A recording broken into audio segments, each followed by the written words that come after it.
Good morning.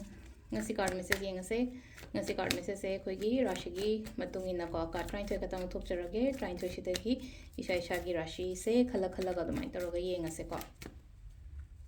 Khoi ahan ba se da leire ani shu ba se da leire ahum su ba se da leire mari manga taru taret nipan mapan tara Taramathoi,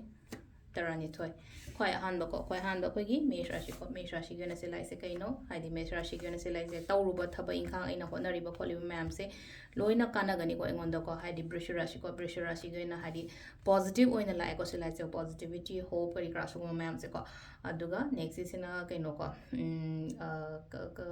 Mithun Rashi gonna say patience, Yam the car records it. Hosi Haragadinga, she gonna measure patience, some patience like you Taba Inka, but ko pada leina ko adu asisina akoigi karka rashi gen aina chatke tauge kaina khaliba pot ma'am do tauba khallaga leiba ideas ma'am do haidi implement taugadaba ko kadaba amai taro ko aduga next kisina kenogi oina oire ko singa rashi khatang lep kani ko ngasi se khra chap lep pot pa amai taro ga lai kaina gi na khudong chaba khara lai ko silai se ko khudong chaba gumba kai gumba phaba gumba changa iko aduga next akoigi tulagi silai se akoigi challenges ke ka khara lai ba dumai taroga lai ko bridge rashi gi wena hadi ketang tension stress gumba kai gumba dumai na khatang lai ba ko pa dumai to le ko hadi phata ba kan gumba yam ka na khan do khan bi gano yaraga di ko dhanu in silai se hadi mina ngang ba ko pa yam ka hena chat kano chection lo khatang lai na ko hadi every time mina ngang khuding mata loi chumni ha ba su leite ko aduga sisina akoigi kaino